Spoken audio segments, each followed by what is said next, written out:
Yorana from Tahiti. I'm Tamayo Perry. You're watching My First Hand. All right.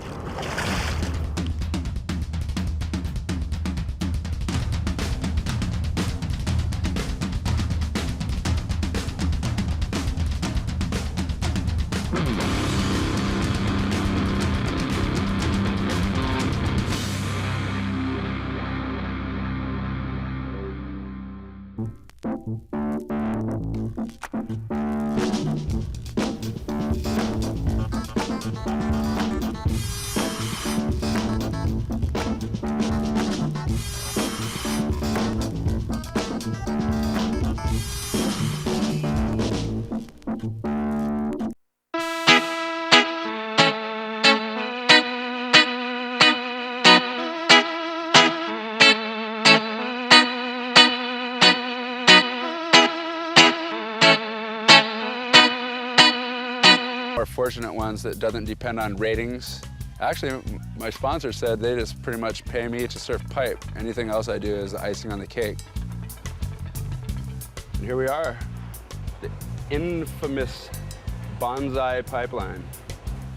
Pretty much where my bread and butter's made.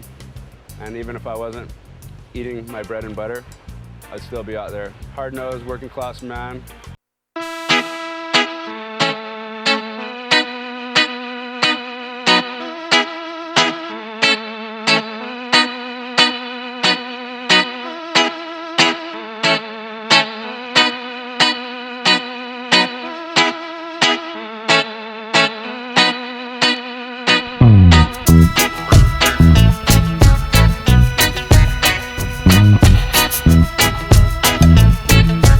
Away for a little bit, and we're heading off to our sister islands of Tahiti.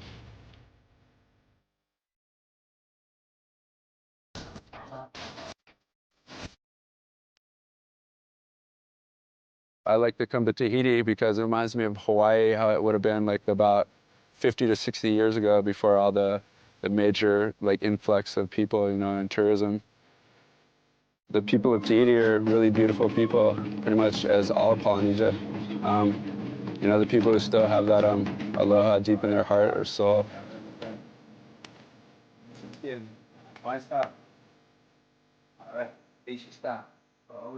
Being in Tahiti with Tamayo is really awesome, and everyone wants to talk to him. Like, we can't walk down the street for more than 2 minutes before, like, 20 people are trying to shake his hand, and most of all, people are just stoked to see him.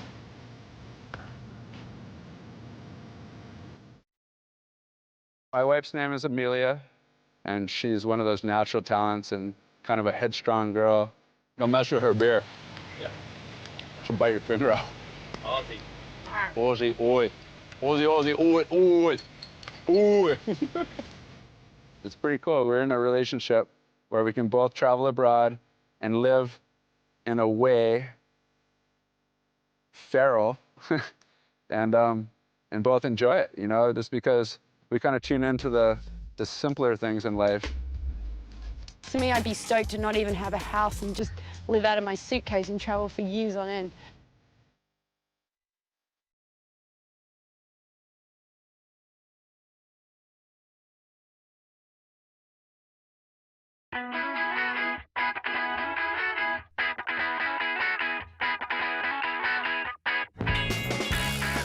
When you get here, there's always an anticipation of knowing what's in store for you out at Teahupoo, just because the wave's so intense.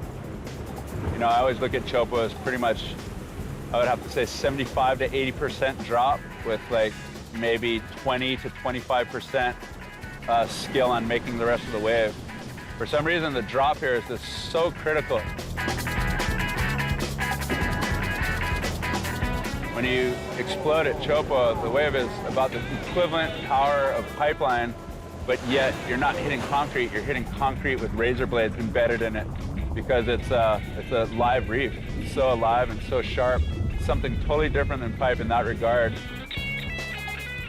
You just feel so trapped sometimes and helpless. You just see the whole open ocean like pretty much surface on you.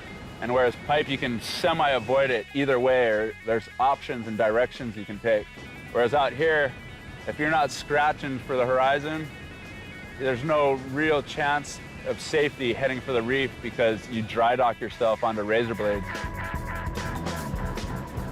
There's definitely life and death at both places, and each and every wave could be your last out here.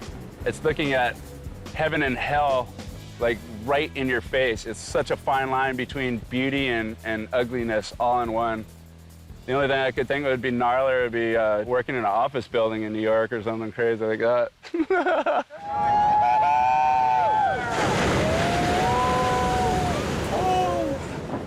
This is where we are, and this is what we do.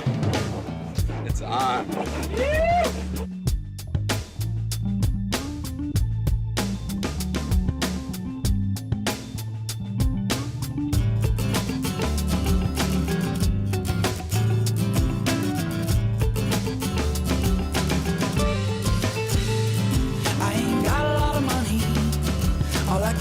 Time and the reason to rhyme. I don't need a lot of money. All I need is you. Days warming up were phenomenal prior to the event. We had about 3 to 4 days of really good variety. You know, we got to surf a couple different waves, in fact, not just stationed at Teahupoo.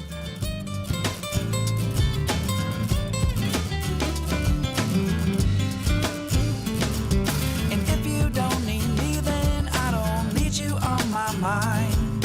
And if you don't want me, then I don't want you on my dime. I said I'm leaving, baby, and never look back, never look back. I said I'm leaving, honey, and never look back again. I said I'm leaving, baby, and never look back, never look back. I said I'm leaving, honey, and never look back again. I ain't got a lot of money. All I got is time and the reason to rhyme. I don't need a lot of money. All I need is you. I ain't got a lot of money. All I got is time and the reason to rhyme. Don't need a lot of money. All I need is you.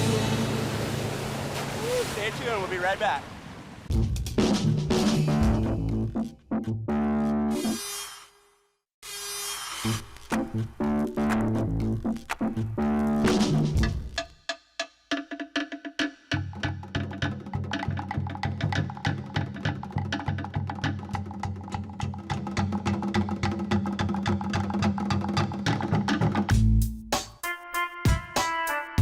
I've been invited to the trials for the last 6 years now, and it's a goal of mine. I want to win a Teahupoo event.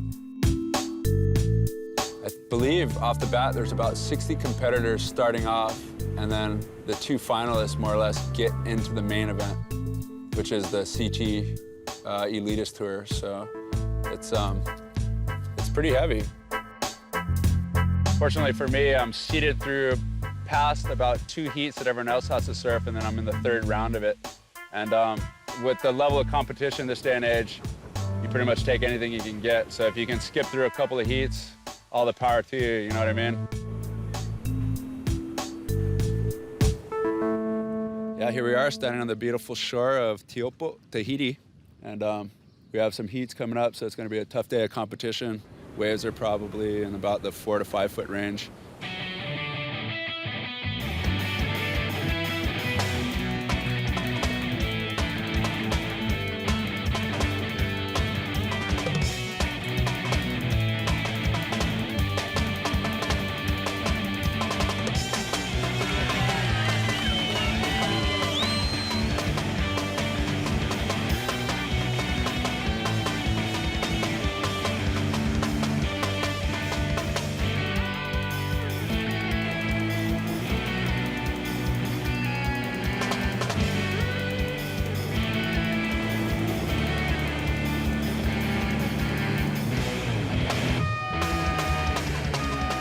Nicola and I advanced out of our first 4-man heat, and now we both advanced to go man-on-man with each other, and so it's like pretty much do or die from here on out. 5, 4, 3, 2, 1.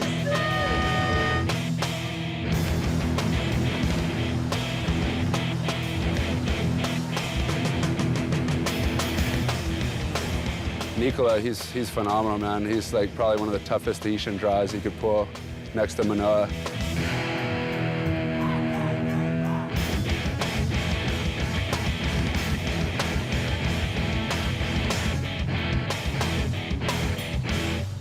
He was on my heels the whole way. I think the heat even changed hands a couple of times. Nicola needs a 6.1 to go into the lead.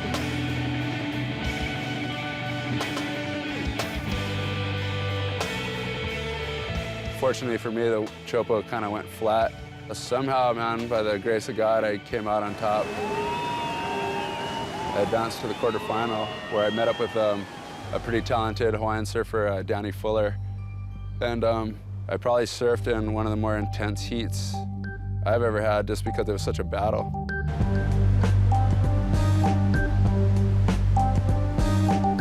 I just knew I needed to get something right off the bat. Sure enough, I get a high score. Tamayo, your first wave was at 9.25.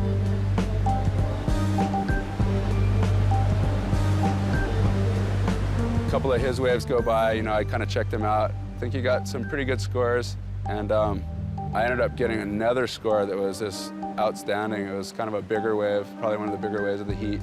So he was playing catch-up from then on out. Tamayo, your last wave was a 9.65. You need a combination of scores, Danny. There's still plenty of time left. I tackled probably one of the bigger waves of the heat. The thing was really violent, and it chucked me pretty close to going completely into the lagoon. I believe he caught the second wave of that heat set, which was probably the next biggest wave of the heat compared to the one I went for. Enough to give him a pretty good score, which kind of put him back into contention with me. Okay, Danny, your last wave was a 9.5. A 9.41 is all that Danny Fuller needs to take the lead. It's going to go right down to the wire. There's 30 seconds left.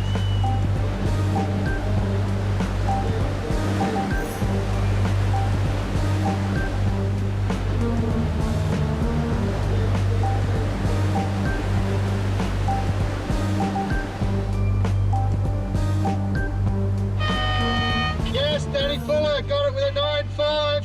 Unbelievable stuff. Oh, you got to feel sorry for Tamayo Perry. Unfortunately for me, he came out a little on top, I think even by just 0.1 at the very final seconds of the heat. And I'd hate to say it, but I believe I had a little edge on him, and it's just not the way the cookie crumbled. You know, there's so many different variables in surfing competition, and it just didn't fall my way. So pretty much moving along to where I feel most comfortable, you know, free surfing.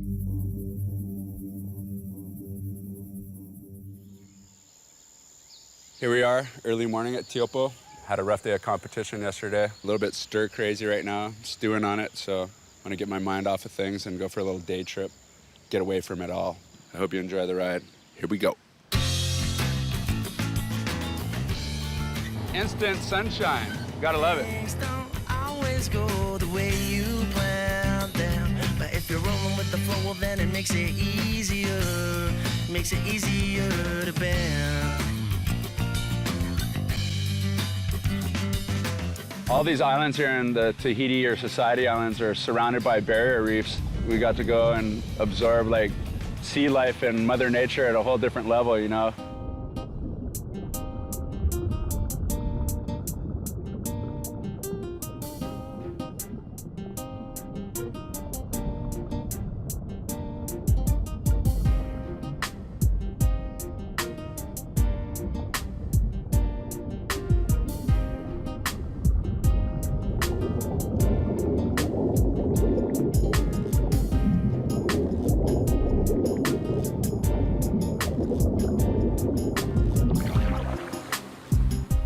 Just a beautiful day all together, you know, and then we found out, you know, that the rest of the day at Chopo was cloudy and just as dungeony as we thought it was going to be, so it's just a great choice on our part.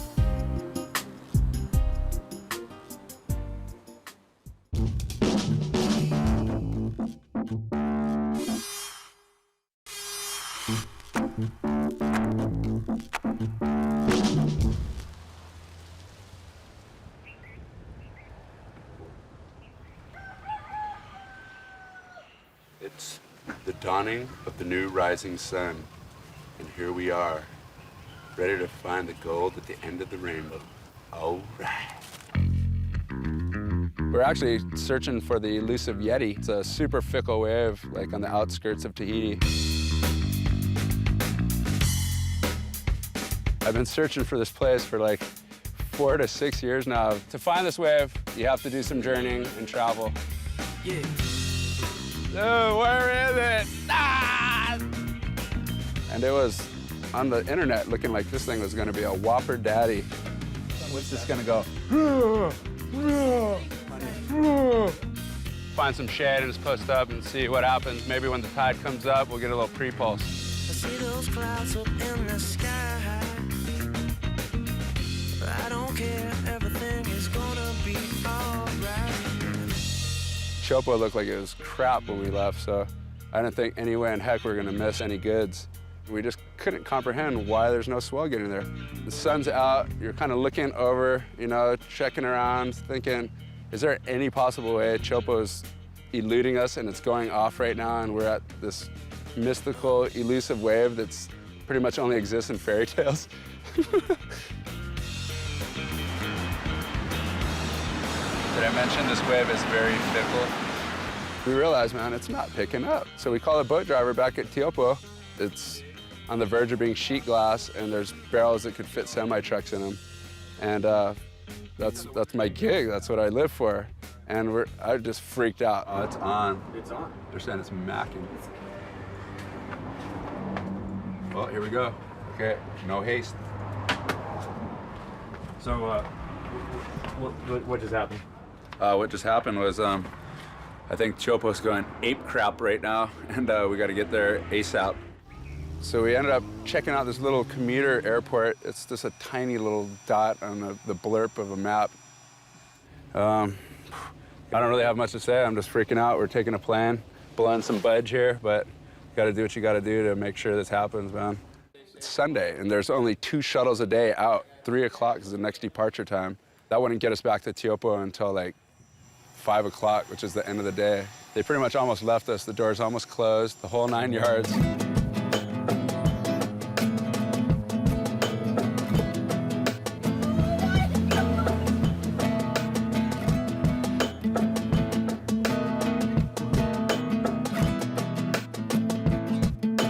Hey, we're happy again because we're right on track. We're talking green glow at Teahupoo. So we're out. Let's do this. I'd have to say it was about 8 to 10 foot with 12-foot sets coming through, and that's the Hawaiian scale, so double it for you guys back home. If you were there, you're well aware of this story. For those of you who weren't there, I think you'll find it interesting. As we pull up onto the scene, it's straight up water world, man. It's just out of control. There's boats everywhere. There's helicopters buzzing around. I believe there's a plane flying over getting aerial view shots of basically the big top.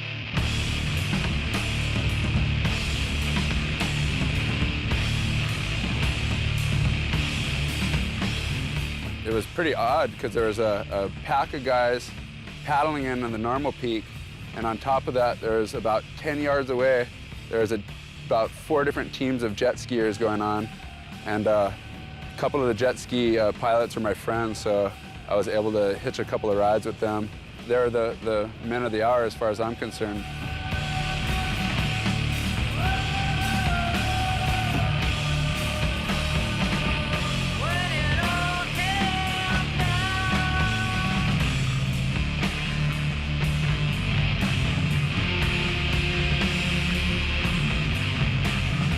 We go in for a little bit of eats, you know, to put some energy in our stomach, you know, because surfing those kind of waves, it's intense, you know, it's energy draining. This is heavy, dude. Bigger than last year. That's crazy.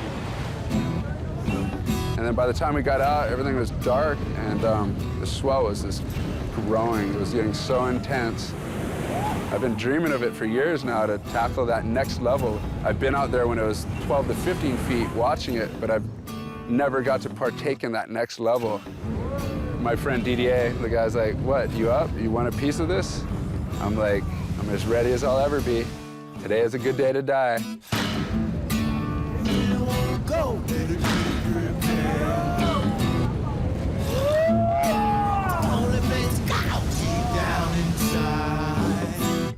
To me, the world stopped. It just felt like everything stopped, and it was like, oh my gosh, I never want that to happen again. Like, it was horrible to think that, that's all. It just caught my nose, and I got slurped up the face, and next thing you know, I just, from instant heaven and beauty to instant hell and the possibility of death just looming right there. I got rocked probably about 10 times within the barrel before it even just sent me in towards the lagoon. And I didn't hit bottom, ironically, but I was held under longer than I've ever been held down in my life.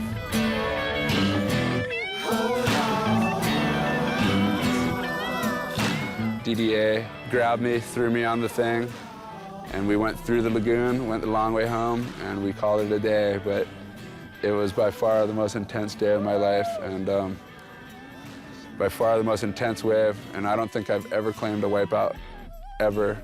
And I came up double-fisted, hands pumping, claiming it, screaming, going, "Thank you, God."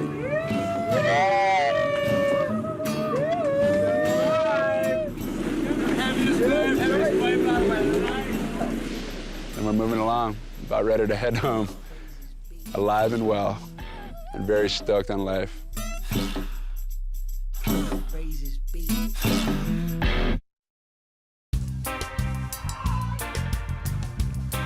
How are the coconuts? You gotta really get in there with it. Ay, shut up, get away.